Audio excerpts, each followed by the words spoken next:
Dogfights typically begin at high altitude, where the adversaries can maneuver in 3 dimensions. But the diving, twisting, and turning inevitably draws every fight closer and closer to the ground.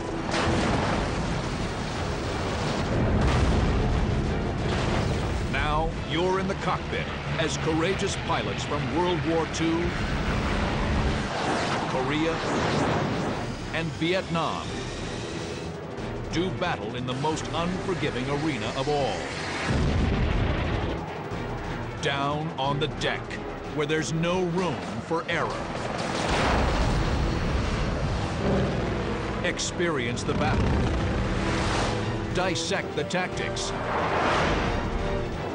Relive the dogfights.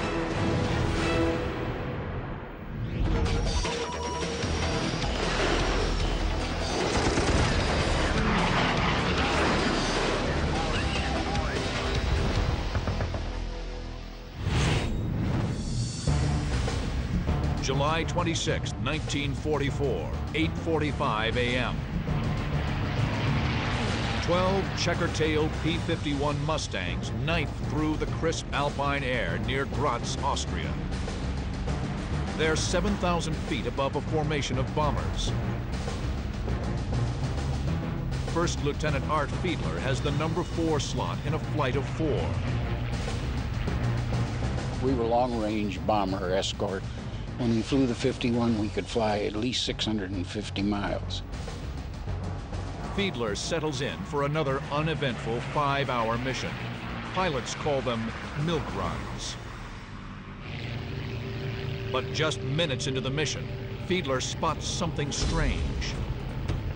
I look down to the left, and I see the most incredible formation I have ever seen. I see 8 airplanes flying line abreast, almost wingtip to wingtip. And there's not only one row, there are 8 rows of them. There are 64 airplanes. This is a fantastic formation. Fiedler calls out the bogies. Somebody said, they're P-51s.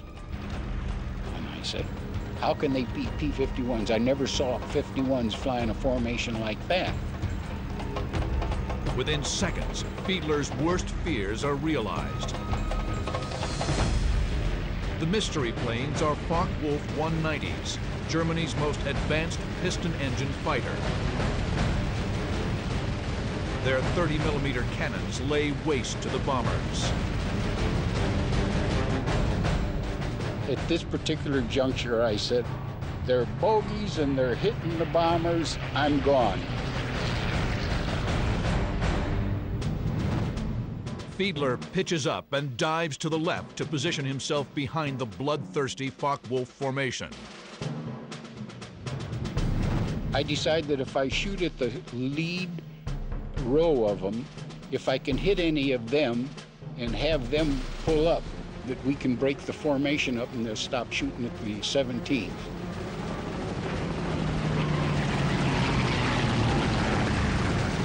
Fiedler manages to break up the formation.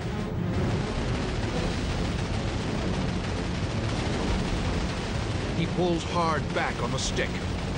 The agile Mustang responds smartly. But as he pulls up from his attack run, he's met with a horrifying sight. There are 17s falling, pieces of them are falling. I see a B-17 roll over on its back, start down and spin. Second spin, the tail came off of it. There's at least 20 chutes. I've got to be careful where I'm going. I don't want to run into anybody. Fiedler rolls away from the carnage, then spots a lone FW-190. Fiedler is here. The 190 is here, just 200 yards off his nose. Fiedler banks easily onto the German's tail and closes in for the kill. Suddenly, the 190 knifes hard right. Fiedler loses the bandit in the chase. Well, there's some kind of a timing in combat that I don't know how to explain, but I knew that he should have appeared, and he didn't. I let him get out of my sight. That's the mistake. Suddenly, the Focke-Wulf screams in, head on. Boy, I couldn't believe it. Here came the Focke-Wulf straight up at me with his wings flashing fire and fire off of the nose. The 190 pitches down into a steep dive. Fiedler noses over and maneuvers his P-51 behind the German. The two planes plunge earthward, 600 feet every second. Below the clouds, the rugged peaks of the Austrian Alps stretch out before them. The German noses up steeply into a climb. We are pulling G's like nobody's business. I am screaming as loud as I can, and I'm tightening my stomach muscles. These are all things that are supposed to stop the blackout, or at least give you more tolerance for it. Fiedler claws for altitude. I am astounded to see him coming straight down at me, and he's shooting at me.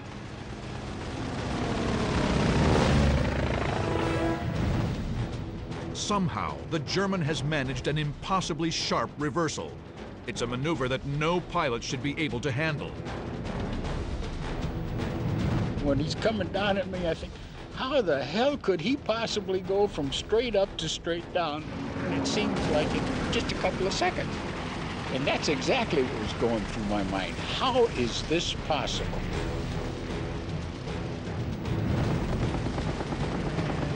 Fiedler reverses and pursues his foe, closer and closer to the deck. They are hurtling earthward at over 450 miles per hour. Again, the FW-190 leads Fiedler through a crushing high-G pullout. When you pull G's, it's just like a curtain comes down over your face. And you can have that curtain go up or down by releasing the pressure or putting more pressure. Now you can still hear, you can still talk, you're still aware of what's going on, but you're blind. So you haven't passed out yet, but you can't see. As Fiedler releases pressure on the stick, his vision returns, revealing the 190 boring in from above, guns blazing. Fiedler is stunned. This German is almost superhuman.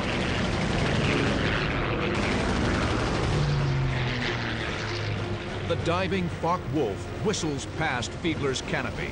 With dogged persistence, Fiedler again gives chase. The dogfight has descended from 24,000 feet to barely 500 feet. As the airspeed passes 400 miles per hour, both pilots are an instant from oblivion.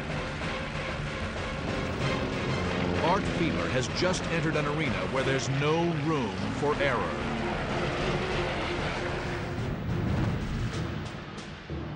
Low-level dogfighting is the last resort of a fighter pilot. Down on the deck, everything changes. Low-altitude dogfighting, low-altitude maneuvering is much more difficult and demanding because your lookout has to be divided now between the ground, which is a threat, and the enemy, which is also a threat. The slightest mistake sends an aircraft careening into solid ground.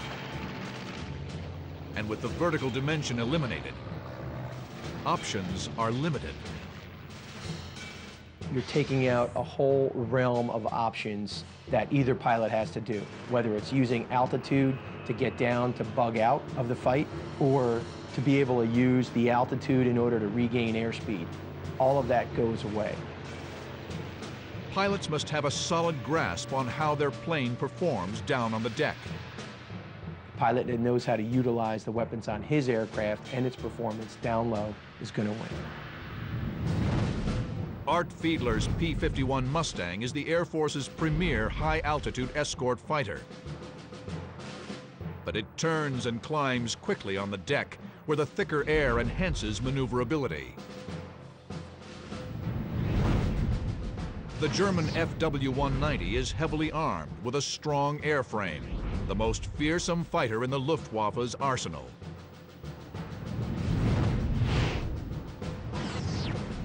Down in the weeds, the P-51 is faster, but the Focke-Wulf has heavier guns and can turn tighter.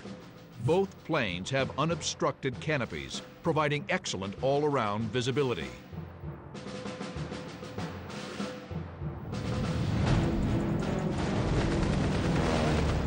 During a wild chase to the deck, Art Fiedler has witnessed an FW-190 pilot performing impossibly difficult maneuvers. Now, Fiedler's locked on his tail in a high-speed pursuit through a mountain pass. I'm about 400 yards and I'm getting close enough to ready to start shooting at this guy. I remembered the advice that I had gotten from this World War I fighter pilot, that the easiest time to shoot an enemy airplane down is when he's trying to shoot one of yours down. So every time you're getting ready to shoot at an enemy airplane, be sure you check your tail. Fiedler looks over his shoulder. Sure enough, another Focke-Wulf is diving on him. Fiedler comes to a stunning realization. His enemy wasn't superhuman. Fiedler's been fighting two FW-190s the whole time. Now the second 190 closes in for the kill. July 26, 1944. Lieutenant Art Fiedler is just 400 feet above the ground, bracketed by enemy fighters. He's got four 30mm cannons pointed at the back of his head with a split second to react.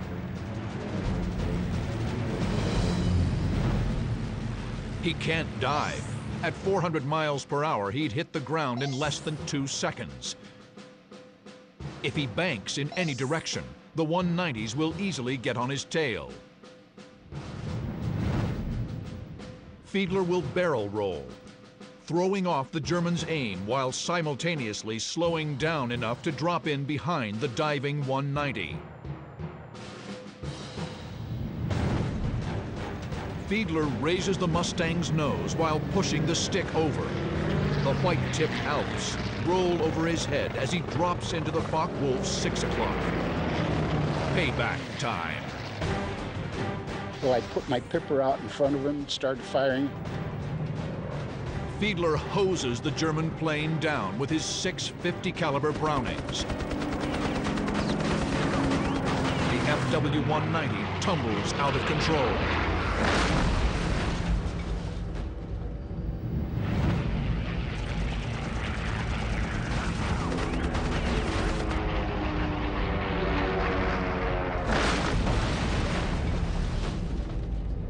And he crashed right there beside that barn. Scratch one for Fiedler. But the first Focke-Wulf is somewhere up ahead.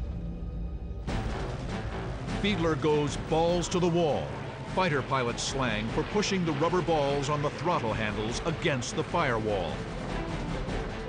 Nearly 1,700 horses of his Rolls-Royce Merlin engine are turned loose. So I keep going down the valley at full speed. I guess I travel about a minute and a half, and the canyon turns off to the left, and of course I follow the canyon, and we now come to a wide expanse. And as I start looking around, I look at that mound, and here comes an airplane right at me. Fiedler is here. The mystery plane is across the valley, here. First, I think, oh, there he is. He's coming at me. Fiedler prepares himself for another knockdown, drag-out fight. But then, a friendly voice crackles through the radio.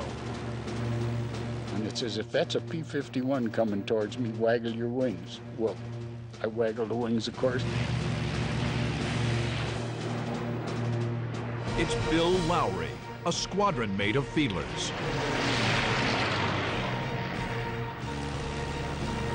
The two Mustangs form up and search the skies for targets. Suddenly, Lowry dives for the deck.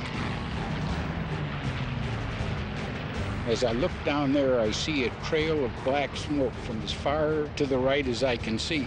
Right down below us, and at the head of it's an Me-109. A wounded German Me-109 flying just above the ground. Lowry saddles up for an easy kill. He presses the trigger, and I guess the guns fire about 3 rounds, and he's out of ammunition. So he pulls up here and he says, "He's all yours, you lucky SOB," but he didn't say SOB. Fiedler slides in behind the German.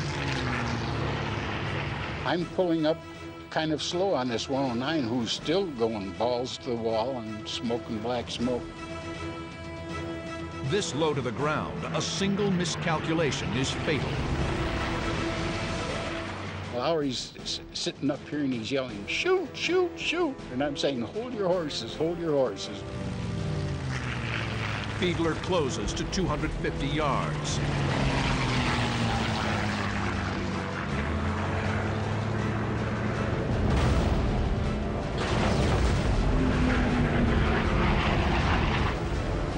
The panicked German elects to bail out, 10 feet off the ground at nearly 400 miles per hour.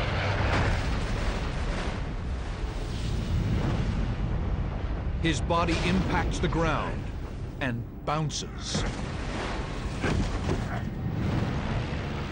Fiedler witnesses the gruesome sight. This is incredible.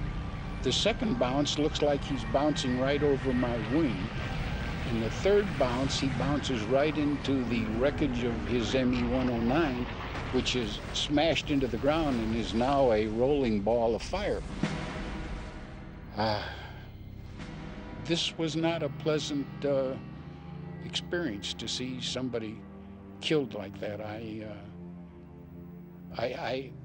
We have always expected that the air-to-air combat is machine against machine, and we don't normally get to see the blood and the guts, so this was pretty much of a shock. Fiedler climbs to altitude and heads back to base. He has scored his 4th and 5th victories. Fiedler is an ace, but the achievement is bittersweet. 6 days before I'm 21 years of age, I suddenly become an ace, and I have had this unpleasant experience of seeing a human body bouncing along the ground. I never had to experience that again. And you eventually get to the point that you regain your feeling of bird against bird. Art Fiedler has experienced the harsh reality of low-level dogfighting in World War II.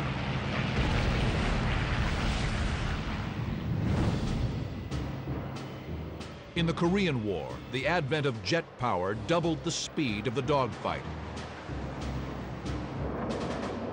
At low level, the difference between life and death is measured in fractions of a second. Only the most determined and skilled jet jockey will take the fight down to the deck.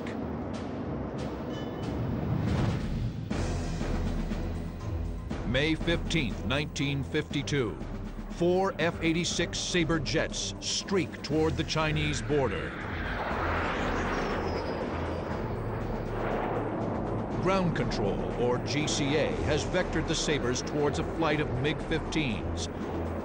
But without warning, the MiGs disappear from the radar scope. Element leader Captain Jim Kassler has a hunch he knows where they are. American radar can't detect MiGs below 15,000 feet.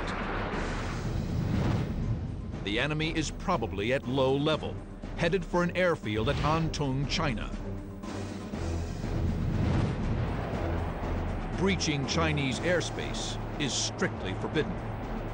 But with 3 MiG kills under his belt, Kassler is confident and aggressive. I broke off from my flight leader. I just broke off on my own and dove back toward Anton. Kassler and his wingman, Albert Smiley, scream across the Yalu, entering Chinese airspace. As they near the airfield at Antong, Kassler's hunch pays off. 3 MiGs on final approach to the runway. There's about 9,000 feet. I looked, and here 3 MiGs are just pitching out over the runway.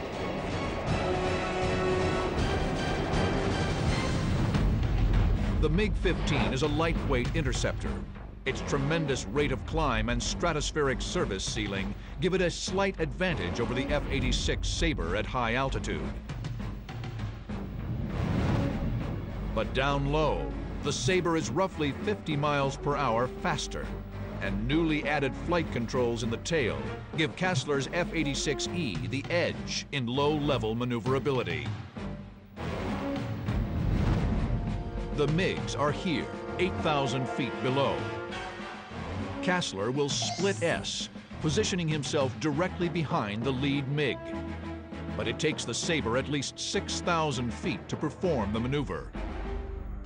Many aircraft have done split S's at low altitude and actually impacted the ground.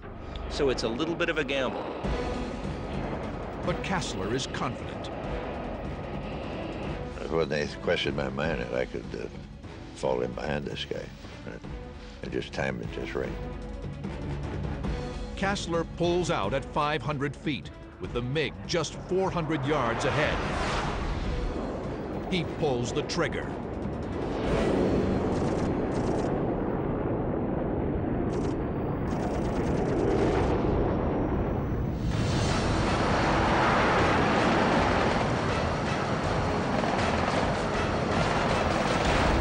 Parts are flying off the airplane burst into flames, and so I just rode up beside him and looked at him, and he was sitting in a pool of flame in the cockpit.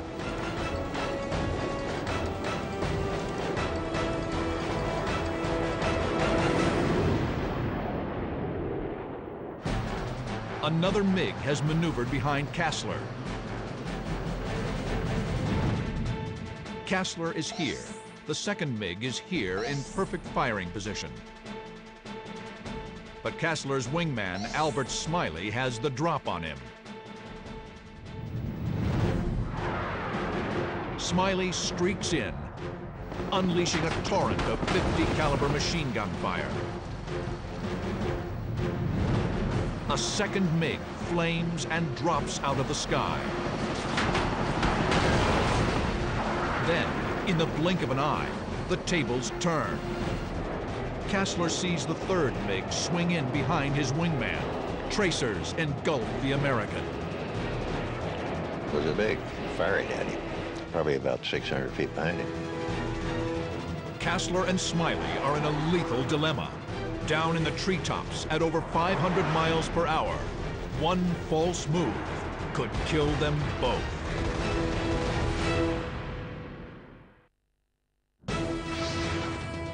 May 15, 1952. Captain Jim Kassler's wingman is in dire straits. A MiG-15 is closing on his 6 o'clock. Kassler must force the MiG off his wingman's tail. Kassler will order Albert Smiley to brake hard left. Kassler will brake right, directly into the MiG's attack. He hopes to put the MiG on the defensive.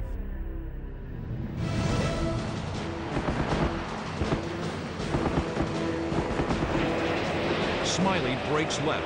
Kassler snaps right. The move works. The MiG heads for the airfield with the Americans in hot pursuit. They're as low as you can go and still fly, you know, so I'd say 50 feet. Communist anti-aircraft fire rips through the sky. But incredibly, no one is hit. pilot keeps running. He's heading for the coast. The smartest thing he could have done was turn and fly deeper into China. You know, there was another base about 50 miles away. A wild chase through the treetops begins. The MiG maneuvers violently, desperate to keep the American from getting a shot. But Kassler won't be denied. His Saber's gun ports flash in anger. After I hit him the first time, then I knew I was going to get him. I didn't care how long it was going to take me. I wanted to get that kill. The chase wends its way to the coast. The mountains give way to mudflats and a thick layer of fog. Korean coast runs out about at least a mile out. It emanates fog. One of the things you have to contend with are all the interaction between the actual ground and the sky. You have fog, you've got haze. It just makes it that much harder to fight down there. The MiG pilot must shake his pursuer. He'll pull up, go inverted, and loop back around, hoping to lose the American. But this low, with fog obscuring the ground, the slightest error would be fatal.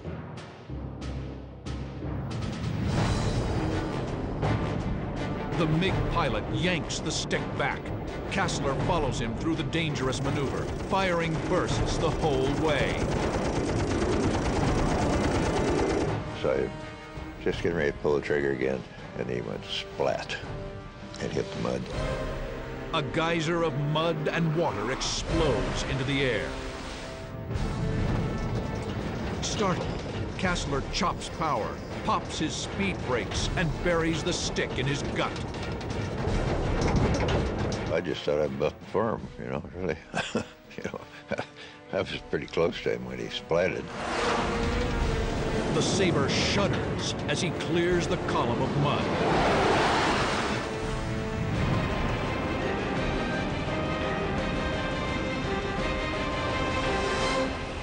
Kassler has got a guardian angel on his shoulder. He got lucky and pulled out, and the MiG did not get lucky. Kassler returns to base at Kimpo. The maneuvering kill makes him an ace. I don't think I cleared the mud more than 10 feet. For that mud to splash that high and me run into it, I got awful close. The mud, caked to the bottom of his F-86, is a grim reminder of how close he came to death.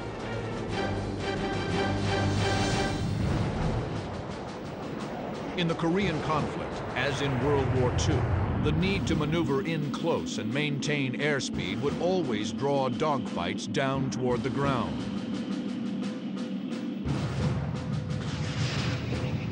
With the appearance of air-to-air missiles in the 1960s, dogfights at any height, let alone hugging the ground, were supposed to be relegated to history. But Vietnam would prove otherwise. May 20th, 1967. 8 F-4 Phantoms of the 8th Tactical Fighter Wing thunder into the hostile skies of North Vietnam. Wing Commander Colonel Robin Olds leads the mission. Olds is the quintessential fighter pilot, a double ace with 12 kills in World War II, and another 2 so far in Vietnam.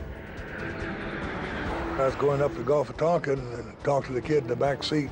Said we're going to go in to the Northeast Railroad, and I think today's going to be a MiG day. Sure as hell it wasn't.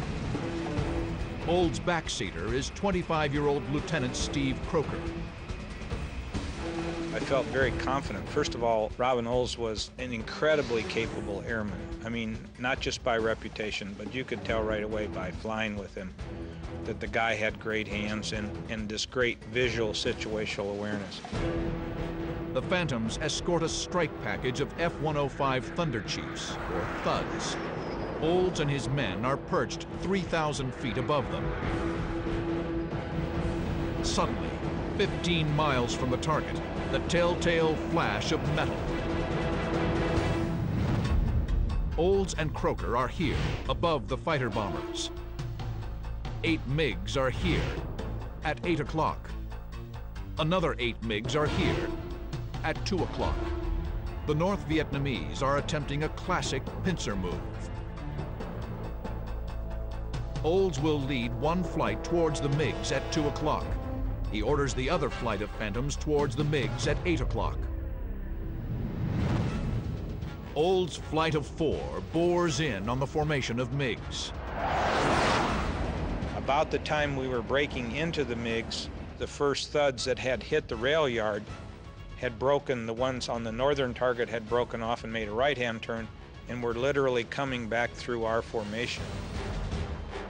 The Phantoms roar through the 105s. Olds yanks back on the stick to avoid a mid-air collision. The sudden maneuver takes Croker by surprise.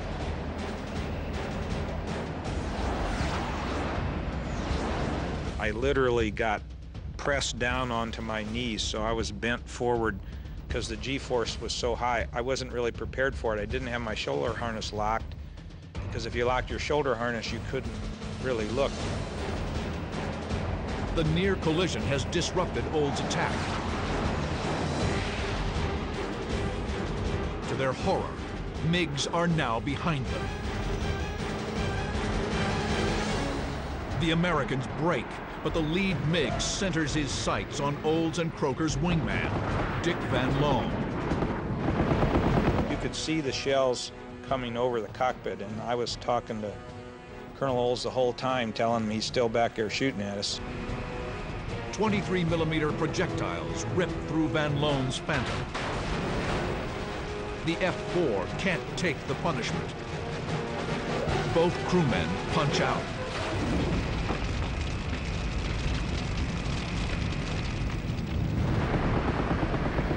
For the first time in Robin Olds' combat career, a wingman won't be coming home.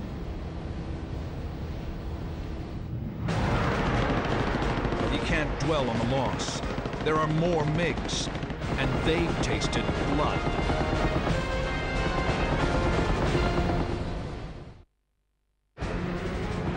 May 20th, 1967. Robin Olds and backseater Steve Croker have just lost a wingman. Now a MiG is at their 6 o'clock. I had flown about 80 missions in North Vietnam, but I had never encountered anything of that magnitude. We've been shot at by SAM, shot at by AAA, shot at by airplanes, but never a large force-on-force engagement. Olds quickly rolls into a diving left turn and punches the throttles. The big Phantom sprints out of cannon range, leaving the MiG behind. Within seconds, Olds tallies another MiG-17 off the nose. Olds is in perfect position for a radar-guided Sparrow missile shot. He called and said, "There's somebody right in front of us, lock it on, lock it on." Croker readies the missiles, peering into the hood of the radar scope. Lock on. Olds pushes the button, ripple firing 2 AIM-7 Sparrows. The first missile is a dud. But the second fires straight and true at 4 times the speed of sound.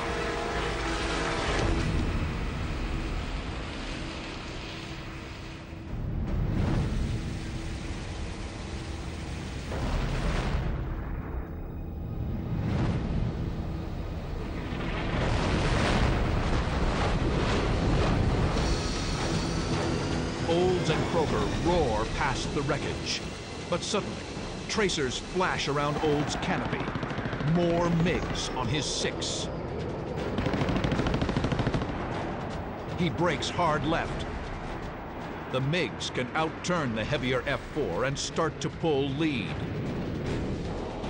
Olds knows he can't win this fight. He levels the wings, then pulls vertically. The Phantom's twin engines leave the MiGs in the dust. the North Vietnamese bug out, heading for the sanctuary of nearby Kep Air Base.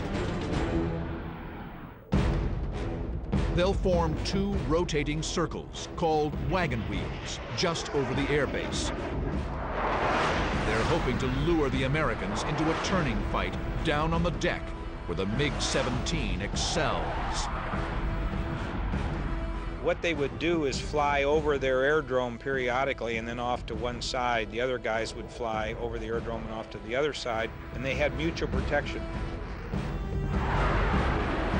Old's flight of Phantoms joins up over Kep. Although he's aware of the risks of engaging MiG-17s at low level, Olds takes the bait and leads the charge. Low-level engagements in Vietnam are uncommon. Americans avoid this domain primarily because early air-to-air missile tracking systems are prone to error. Terrain features play havoc with both radar-guided and heat-seeking missiles. Most of these missiles were designed to shoot down Soviet bombers, and they weren't designed to shoot down maneuvering targets in close proximity. And we had no gun, none at all. Olds and Croker must work around these deficiencies as they engage North Vietnam's most capable dogfighter, the MiG-17. The MiG-17 is older than the F-4, but remains a formidable foe. It bristles with 3 lethal cannons, twin 23mm and a single 37mm. The Phantom's 2 J-79 turbojets give it the advantage in speed and rate of climb. But the subsonic MiG-17 can turn tighter than the F-4 at any altitude, especially in the dense air near the ground. Tactics against the MiG-17 was mainly cut and slash, blow through them, turn around, come back, coordinated with other guys. Keep them boxed in, if you could, but don't ever try to turn with him. The F-4s slash through the wagon wheel, refusing to be drawn into a turning fight. Olds angles for a shot with his heat-seeking Sidewinder, but can't get good tone. So you could just wave at him as you went by, basically, and then come back and try and get another shot. The MiGs fire on the F-4s as they pull away. Then drop back into the wheel.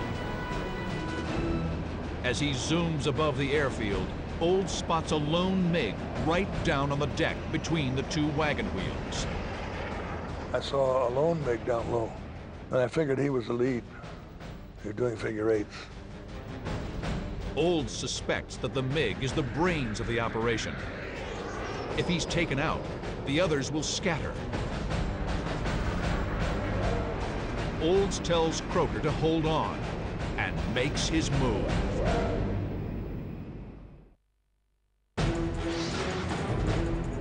May 20th, 1967, over Kep Airfield.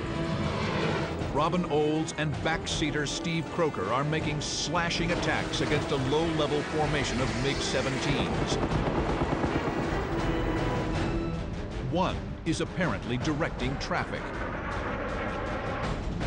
As prime a target as the MiG leader is, a glance at the fuel gauge decides the matter.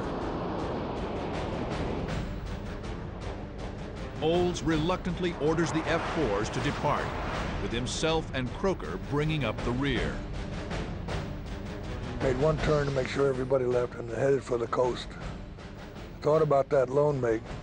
I said, Croker notices Olds doing some quick calculations. He must have calculated what it would take to get back, go after this guy for a time or two, and then he figured he could get back to the tanker. Olds suddenly reverses direction, breaking formation and diving for the deck. No matter what it takes, that MiG is going down. Olds recovers 50 feet above the treetops and firewalls the throttles. Flying at high speed and low altitude is one of the most exciting things you can do in an aircraft. The aircraft is very tight. It feels very controlled. There's quite a bit of ground rush as objects are coming by you, but it feels like an ultimate roller coaster ride. Approaching Kep Airfield, Olds sees that only the MiG leader remains airborne. The other MiGs have landed. The North Vietnamese pilot sees the big Phantom barreling towards him. Then he very quickly turned and headed down into the weeds and to try and escape. The chase is on. The roar of the Phantom's twin J-79 engines echo through the hills. Steve Croker keeps his head on a swivel. Now, because Robin Olds doesn't have a wingman at this point, it's even more important that his backseater is checking their own six, so that Robin Olds can then concentrate on shooting this guy and also flying low to the earth like that. The MiG throttles up full afterburner. Olds tries to lock on with a heat-seeking sidewinder. I think he knew I was back there because he was just weaving all over the sky, but very, very low. I couldn't fire at him because of the heat coming up from this field. The trouble with jungle is you get heat returns from that just like you do for an airplane. So either on the radar or the heat-seeking missile, we couldn't break out the MiG.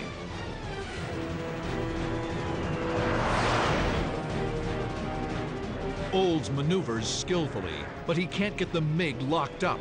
The sidewinder needs to track the MiG against clear blue sky to lock on. He was of the opinion that if we could ever get beneath this guy and he had to pop up, we could hose him. Fortunately for Olds and Croker, a ridgeline looms directly ahead of the MiG-17. That poor young man had three bitter choices. His choices were bail out now, run into that ridge that was right in front of him, or pull up over it and give me some daylight. The frantic MiG pilot reaches the end of the line. It's now or never. He pulls up to clear the ridge. Olds fires.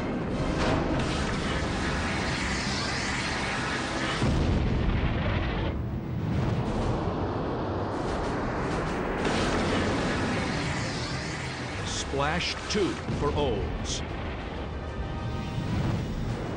The 44-year-old colonel has scored the 16th victory of his combat career.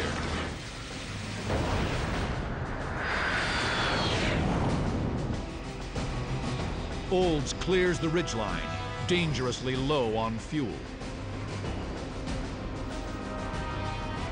Olds decided that probably was a good time for us to get out of Dodge.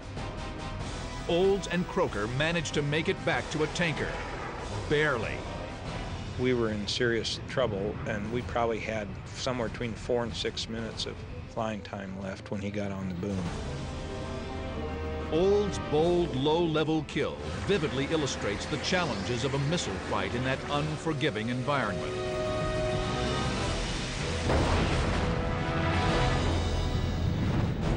As technology marches forward, low-level aerial engagements will become increasingly rare. Advanced radars with look-down, shoot-down capability, combined with long-range, all-aspect missiles, means that a low-flying adversary can be detected and destroyed from above.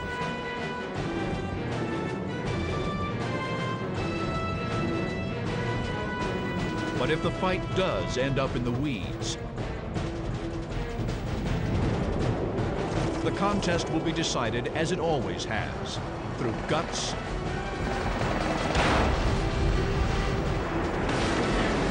training, and a little bit of luck.